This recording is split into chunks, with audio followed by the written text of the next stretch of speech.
So, welcome to the session on non-aligned movement. So, non-aligned movement, NAM. Now, how did this non-aligned movement start and what was the purpose? We are going to learn here. So, we know the situation that was happening due to the Cold War scenario, the two superpowers that got emerged into the global arena. So, global division in 1950s. If you see here, the world is becoming more militarized. So you can see here two power blocks, two antagonist camps that are being running ideological differences like the military conflicts, the supremacy rivalries, and also the economic struggles we can see here. So leading to the bipolar world. Now, I think you all are aware now which two countries we are talking about. So let me write it for you. You can make a note here. The two superpower countries which we are talking about is the USA, just a second, USA, which represents the democratic bloc versus USSR, which represents the communist bloc.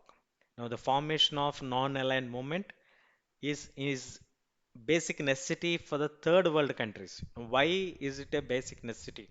It is because in response to the tense global situations, the leaders of the newly independent nations are now struggling with lot of the domestic issues such as poverty, diseases, inequality, a sort an alternative. So they are looking at some alternative where instead of getting involved into these power block rivalry, if you join into the USA bloc, definitely you will be targeted by USSR. If you are joining into the USSR bloc, you will be targeted by USA. So they want to solve the problems like poverty, diseases, especially inequality, economic development, which they have been struggling due to the colonial rule from the past hundreds of years. Now, newly independent nations don't want to get involved into these power rivalry groups. So they have conducted a conference called Bandung Conference in 1955, attended by the leaders like Jawaharlal Nehru, you can see on the screen. So Jawaharlal Nehru, then Gamal Abdul Nasser, Joseph Bruzo Tito, you can see here Tito and other leaders. We have total five, and Nkrumah and other leaders coming in and forming the non-aligned movement. Now, what does this, excuse me, non-aligned movement mean here? The non-aligned movement is that they will not join any of the power blocks, neither the USA bloc nor the USSR bloc. They don't want to join either of them. They want to stay neutral distance with both the superpowers. So that was the objective of NAM. So they want to promote cultural, economic cooperation among the newly independent countries in Asia, Africa, and the Latin American countries. So they want to develop each other, and at the same time, they want to be neutrally equidistant from both the powers. They don't want to get attached to any one power.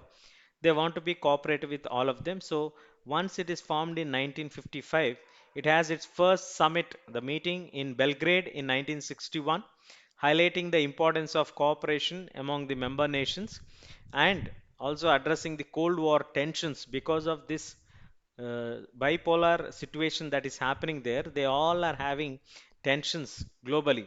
So they don't want to be part of that, and they are newly decolonized countries joining from the military blocks. They want to be away from this. So this helped them to be away from those conflicted power blocks.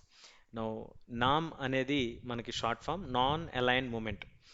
ఏ ఒక్క బ్లాక్కి align అవ్వకుండా చేరకుండా ఏ ఒక్క black యుఎస్ఎస్తో నడపబడేటువంటి black కానీ లేదా యుఎస్ఎస్ఆర్తో నడపబడేటువంటి బ్లాక్లో కానీ join అవ్వకుండా పూర్తిగా విడిగా ఉంటూ కొత్తగా ఇండిపెండెన్స్ వచ్చినటువంటి దేశాలు, అప్పుడప్పుడే అభివృద్ధిని చూడాలి అనుకుంటున్నటువంటి దేశాలు తమ యొక్క పేదరికాన్ని, తాము ఫేస్ చేస్తున్నటువంటి సమస్యల్ని అడ్రస్ చేసుకునేటువంటి ఒక ప్రయత్నంలో భాగంగా మనకి ఏషియాలో వచ్చినటువంటి కంట్రీసు, ఆఫ్రికాలో స్వతంత్రం వచ్చినటువంటి కంట్రీసు, లాటిన్ అమెరికా నుంచి వచ్చినటువంటి కంట్రీసు, కల్చరల్ వైజ్గా అలాగే ఆర్థిక పరంగా కోఆపరేషన్ చేసుకొని తమ యొక్క సమస్యలను వాళ్ళు సాల్వ్ చేసుకుంటూ, అలాగే ప్రపంచంలో ఉన్నటువంటి ఈ కోల్డ్ వార్ సిచ్యువేషన్ అడ్రస్ చేయడానికి కూడా మనం ఒక వేదికగా మారదాము అనేటువంటి ఒక కొత్త ఆలోచనని వీళ్ళు చేయటం జరిగింది. అందులో భారతదేశం కూడా వన్ ఆఫ్ ద ఫౌండింగ్ మెంబర్స్గా మనం చెప్పుకోవచ్చు. సో ఈ రకంగా మనకి నాన్ అలైన్ మూమెంట్ అనేది స్టార్ట్ అవడం జరిగింది. అది ఇనీషియల్గా మనకి ఫస్ట్ సమ్మిట్కి వచ్చేప్పటికి 25 మెంబర్స్ ఉన్నారు. ఈ రోజున మనం గనక చూసుకున్నట్లయితే నామ్కి 120 మెంబర్స్తో పాటు 17 మంది అబ్జర్వర్స్గా ఉన్నారనేది 2012 సంఖ్య ప్రకారం మనకి తెలుస్తున్నటువంటి విషయం. So we can see a huge rise in the growth of the membership from 25 members in the first summit in 1961, which was held in Belgrade, to 120 plus 17 observers in 2012. So the role of in the international relations, so NAM has provided a great platform for newly emerging nations to make independent position during the Cold War situations, allowing them to bargain for space, assistance from the superpowers, and also playing against each other. So they are able to play a significant role. చాలా కీలకమైనటువంటి పాత్ర పోషించారు అనేటువంటి దాంట్లో ఎటువంటి సందేహం అయితే లేదని చెప్పొచ్చు.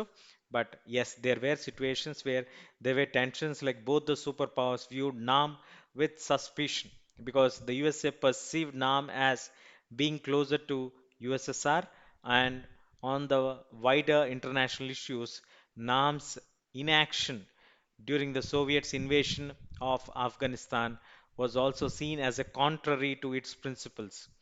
So, USA always had a doubt that NAM is silently supporting USSR.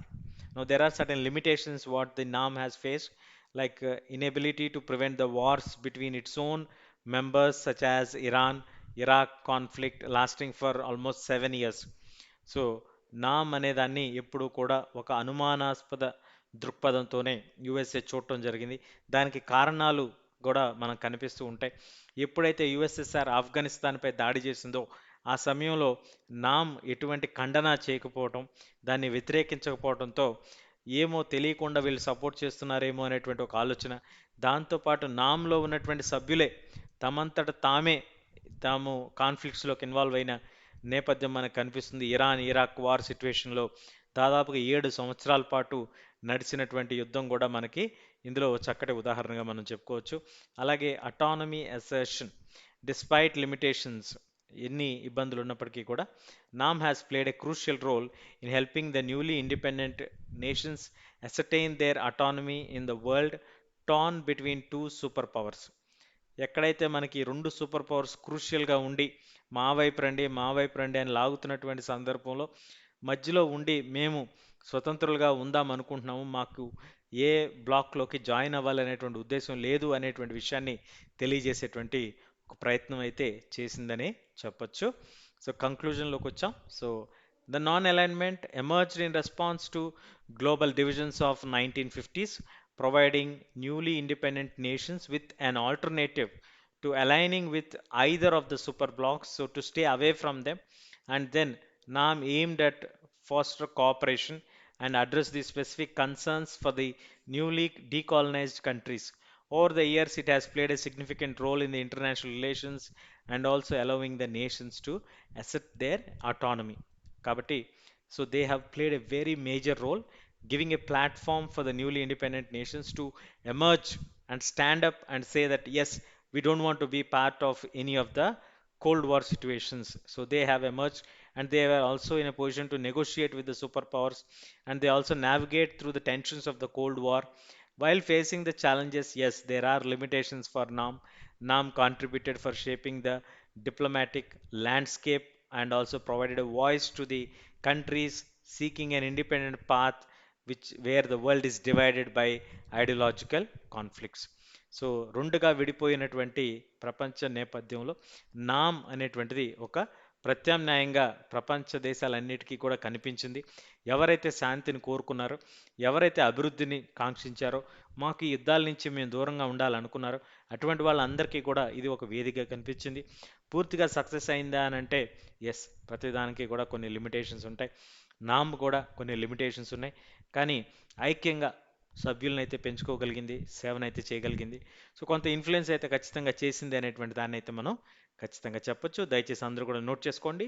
Stay tune, will catch in the next section. Till then, keep learning, keep smiling. Thank you.